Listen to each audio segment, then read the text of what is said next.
Siku ya jana imekuwa ni siku yenye matukio mengi sana kwenye upande wa tasnia ya burudani. Tunafahamu jana ilikuwa ni siku ya kuzaliwa ya superstar Diamond Platnumz, lakini jana pia kulikuwa na tukio kama la 40 ya mtoto wa Juma Jux, superstar na mwimbaji wa muziki wa Bongo Flava pia. Lakini jana pia kuna matukio mengine ni kama hayakuonekana sana kutokana na namna ya matukio yalivyokuwa. Karibu sana, hii ni Hot Drop TV. Make sure na tufollow kwenye mitandao yetu ya kijamii ya Instagram, Facebook na Twitter kusudi uweze kufahamu mengi zaidi ambao tumekuandalia siku hii ya leo. Usahau kusubscribe pia. Chini ya video hii utaona neno limeandikwa subscribe.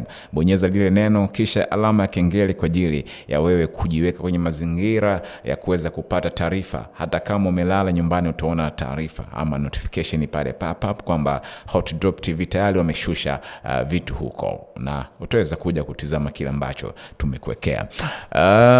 Siku ya jana kama nilivyokuambia hapo awali kulikuwa na matukio mengi sana, lakini moja tukio ambalo mimi binafsi limenivutia na nimeona ni bora kushare na wewe mwana Hot Drop TV ni tukio la birthday party ambayo ilifanyika siku ya jana, na ilikuwa ni surprise hii ambapo tunafahamu pia Mbosso Kirungi siku ya jana pia amezaliwa, anatimiza miaka kadhaa, hajaiweka wazi, na birthday yake hii imemkuta akiwa huko Kizimkazi Zanzibari. Nafikiri yupo huko kwa ajili ya kufanya show.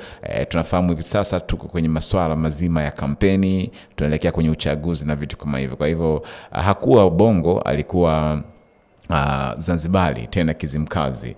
Yes, lakini katika moja ya video ambao mimi nimekutana nao na kuiona mtandaoni ni video ya mtoto wa rais anayefahamika kama Wanu, ambaye ameonekana akimfanyia surprise Mbosso akiwa na watu wengine, ambapo walikwenda mpaka pale alipofikia na kumsurprise kwa kumpelekea keki, lakini pia kumwimbia na kumkaribisha Kizimkazi. Kwenye hiyo party pia nimeona sura ya Chino Kid alikuwepo pia kwenye hiyo party ama hiyo surprise ambayo ilifanyika siku ya jana. I hope pia wote watakuwa kwenye show moja za kampeni huko Kizimkazi, au sio bana? Yes, bila shaka imekuwa ni njema sana kwa sababu Mbosso alisaulika, watu walikuwa wamefocus na birthday party ya Diamond, Tokyo la Jux na vitu kama hivyo, lakini Mbosso design kama ilikuwa kimya sana, au sio bana? Mimi nimekusanua. Asante sana kwa kuwa na mimi.